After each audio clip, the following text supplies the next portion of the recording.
Hi everyone, welcome back to Sunny Preps. It is a cold morning, but it's going to be one of the last mornings we actually get to spend outside, so I am enjoying it and holding on to a nice hot cup of coffee while we have an important discussion. Nothing has happened really recently that I know of, but I am still very concerned about the gun violence that is going on with the mass shootings. I don't understand what's causing this to increase the way it seems to be doing, and everybody knows we have to do something. Something has to happen. We can't continue to let people just go into public places and start randomly shooting people. I mean, I know it's already against the law, but what can we do to stop it? I think there needs to be a lot of research done on this subject. Something is going on with our society that is causing people to think this is what they should do. This is how they should handle their problems or their feelings. They have no other outlet for expressing their feelings. They have no connections with people that, that they can talk about things. I don't know what it is. There needs to be a lot of research done to figure out how we can address this problem. Some people think it's the violent video games. Timing seems pretty good for that. I think it might have started before social media, but maybe it's making it worse. I don't know. The isolation and alienation of a person to the point that they feel like that's what they should do. What's causing that? We have to do something. What we don't have to do, what doesn't make sense, is stricter gun control laws. It's not going to work. These people are already acting outside of the law. And if they can't get a gun legally, they will get a gun illegally if this is really what they feel like they need to do. What we need to do is figure out what's causing them to feel that way. It's not an easy task, I understand that, but gun control is not the answer. All that is going to do is ensure there are less or no people in the crowd able to defend themselves, weapon on weapon. And that's not going to help anybody. I'm worried about the red flag laws. I don't like those. I'm not a gun enthusiast. I have never shot, held, or even, I think, looked at in real life an assault weapon. I have no intention to. I have no desire, don't think it's going to be cool, don't think it would be a fun thing to do. So I'm not coming at it from that angle where this is my gun and you won't take it from me. We don't have an assault weapon. I don't have an AR-15. I've never fired one of those. I don't really have any plans to fire one of those, although I'm hearing things that are making me think maybe I should. But that's a completely different issue. I don't have one. I really don't have any plans to have one. Never fired one. So again, I'm not coming at it from the angle of you can't have my gun. I'm coming at it from the angle we have rights and you can't take them away. That's it. So gun control won't work. And I have some issues with these red flag laws. And I want to tell you why I have issues with these red flag laws. And it's going to take a history lesson. Coffee's getting cold already. Dr. Ben Carson wrote a book called A More Perfect Union. And in that book, he said, through a combination of removing guns and disseminating deceitful propaganda, the Nazis were able to carry out their evil intentions with relatively little resistance. Now that's a direct quote in this article, which is the PolitiFact article. So we know that they are completely unbiased and just presenting the facts, because they've actually won a Pulitzer Prize apparently. And they have a truthometer on their website. The quote at the top of this article is not fully in quotes. They're missing a quote. So I'm not sure if this is word for word what's in Dr. Ben Carson's book, but that's the way they have credited it. German citizens were disarmed by their government in the late 1930s, which allowed the Nazis to carry out their evil intentions with relatively little resistance. So they have credited him with saying that in his book, and yet their truthometer says it's false. So why did he say that, and why did they say it's false?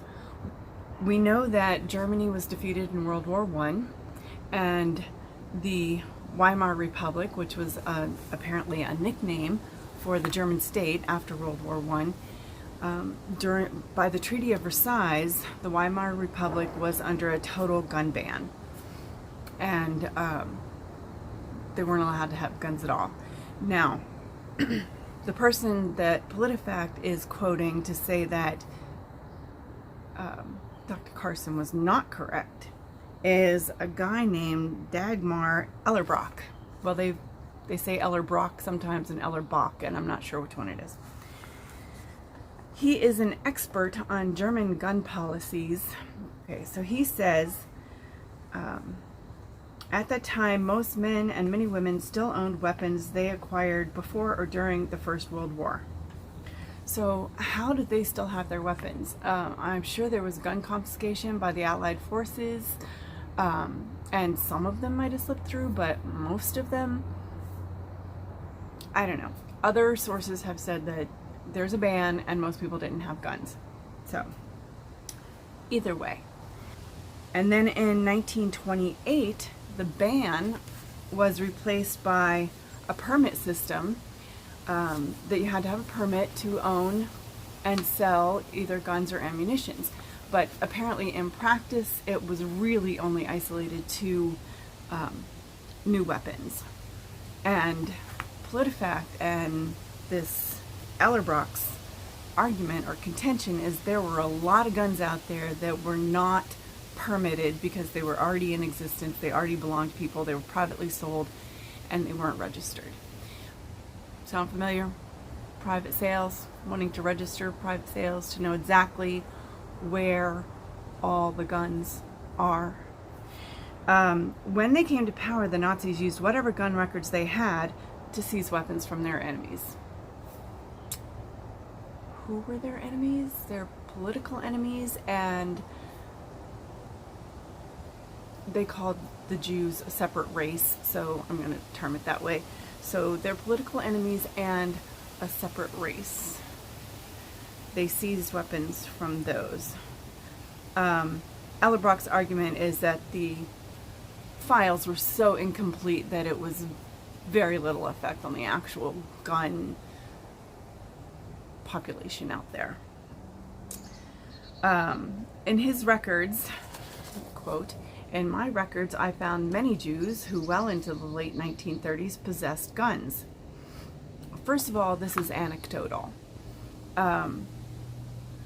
In scientific research, you have to have numbers. You can't say many, a whole bunch. Oh, that's not scientific. There's no numbers. You can't actually count that at all. It's meaningless. The population of Jews in Germany at that time only made up 1% of the population, the total population. So there couldn't have been that many. The Nazis adopted a new gun law in 1938 that actually loosened gun regulations. It deregulated the buying and selling of rifles, shotguns, and ammunitions, made handguns easier to own, because anybody that had a hunting license could buy, sell, or carry one, and you didn't have to be hunting. It also extended the permit period of time from 1 to 3 years, and it gave more discretion in letting people under 18 get a gun. Why would they let anyone under 18 have a gun? Look up brown shirts, if you don't know or already know about them. Okay, so the regulations, this is where I find it's very interesting, because there are all kinds of laws on the books. Even here in the US, there are all kinds of laws on the books. But on top of those laws, there are regulations in the way the government bodies, local and federal, implement those laws. The speed limit is a law. Is the fine that you get for a speeding ticket really a law, or is that a regulation? You still have to pay it.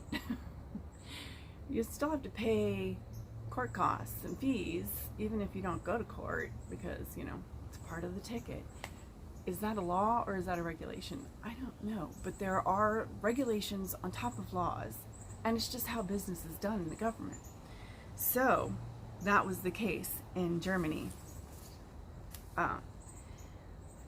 in around 1938, when they passed this new law reducing the restrictions on gun ownership.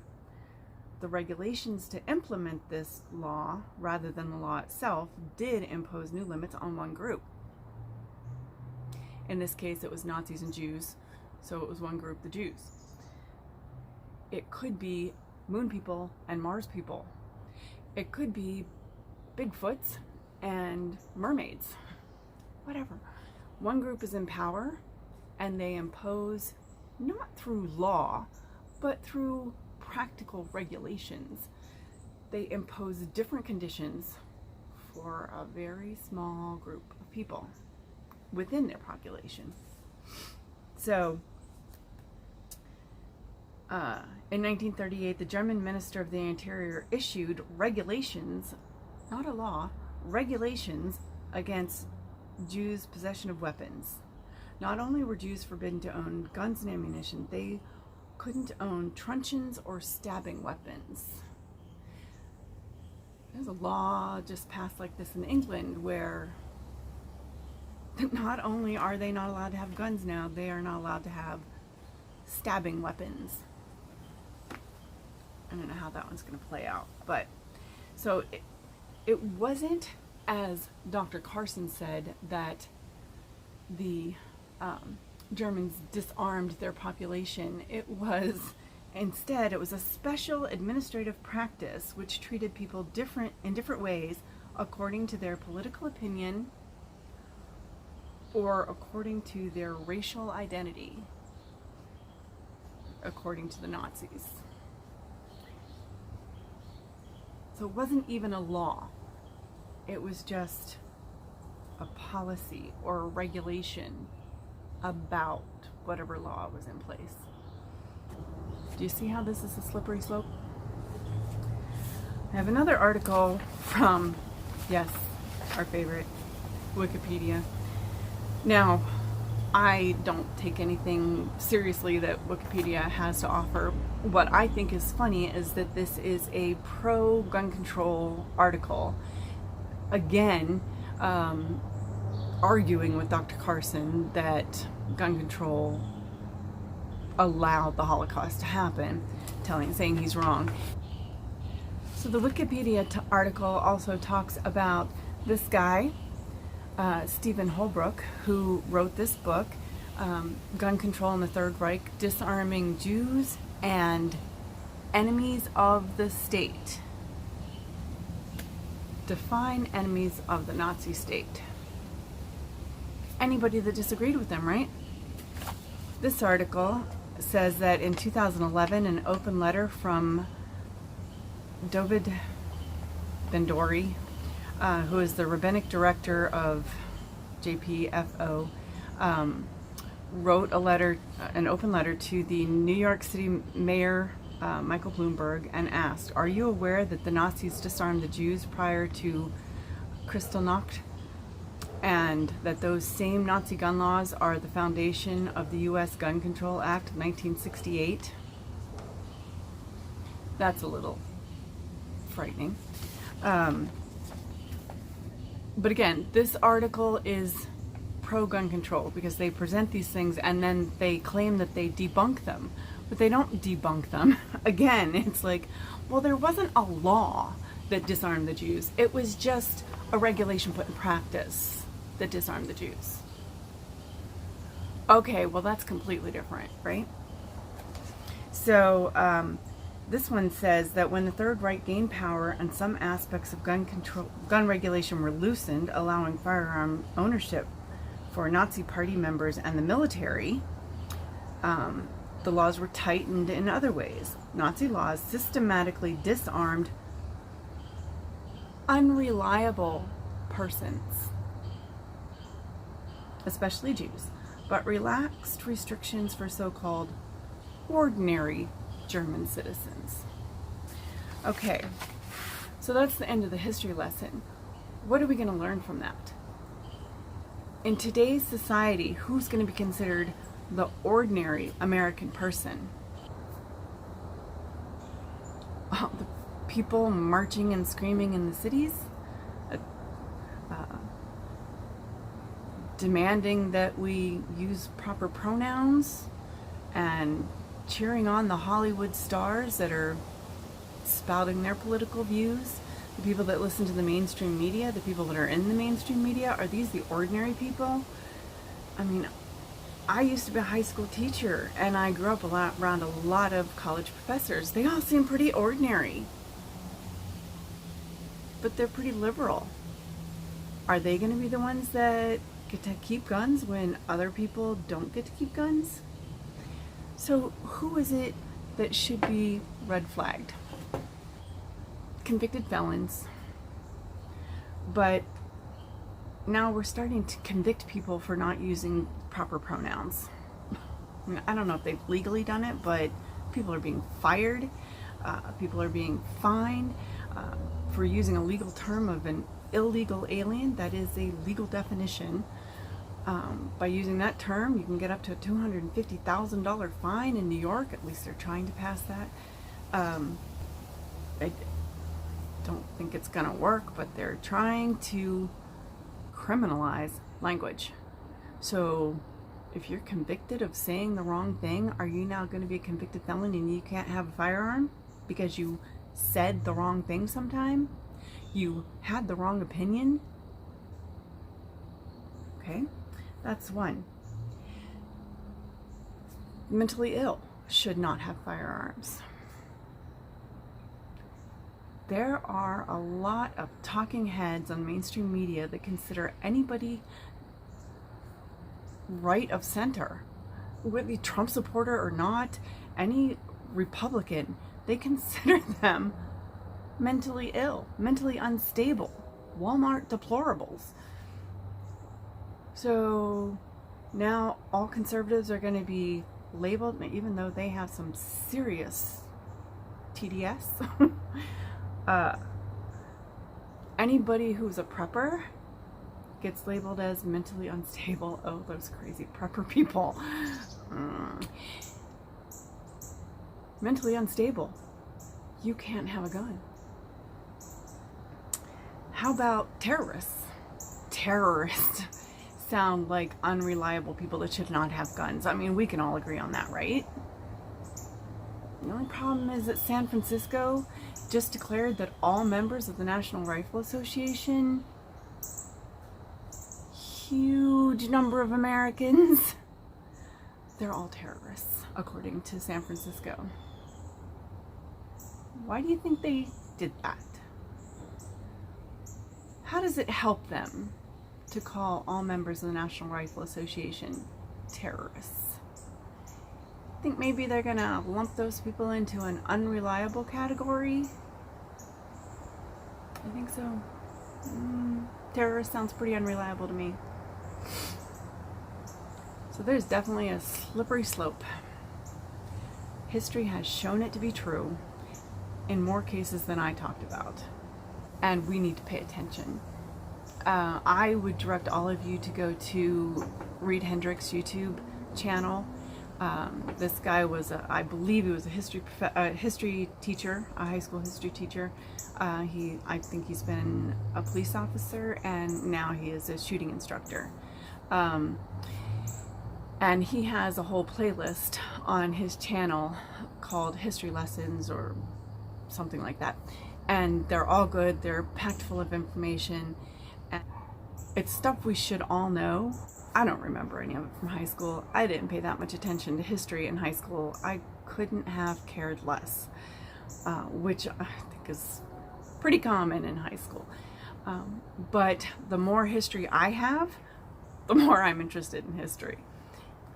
Everybody talks about their favorite prepper books, and I have lots of them, but my favorite prepper book is this. I don't have this memorized as well as I think I should, but I have it with me. I can take it with me wherever I want because it's so small, and it doesn't rely on electronics to look it up and in case I need to refer to it. If we ever need to start over again, I don't think we're going to be able to improve much on this. They did a pretty good job. The Founding Fathers, when they wrote the Second Amendment, they never imagined a tank running through a public square and crushing the people that tried to stand in front of it and block them.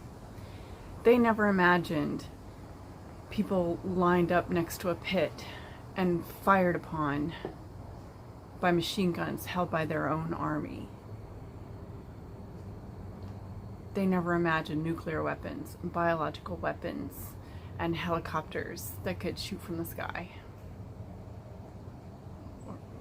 Or fighter jets that could shoot from the sky. But they did face an overwhelming force.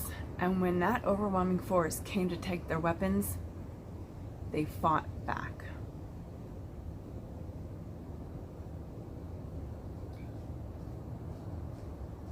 I'll never have a nuclear weapon.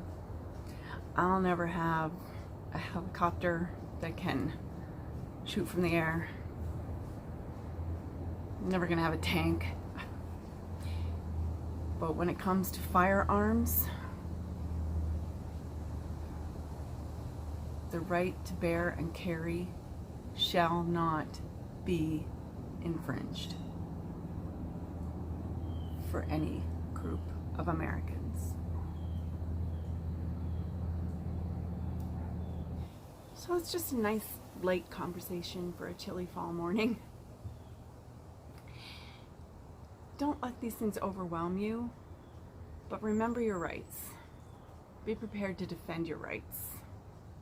Don't let them get taken away little by little by little. If you found any value in this video, please share it, comment below, let me know what you think about what I said. You can disagree with me because you have First Amendment rights, or you can agree with me, or you can express your frustration in not being able to stop the violence. But whatever you do, don't forget what's important now. Prepare for the future. Do whatever you can to make sure you're in a position to weather the storms. But remember what's important now. Friends, your family, your loved ones, your joys, whatever brings you happiness. That's important now too. So through all your preparations, keep smiling, because a rainy day is no match for a sunny disposition. Don't forget to like and share, and I will catch you guys on the next one. I'm going to put links below for the articles and the books that I referenced, and for Reed Hendricks' YouTube channel.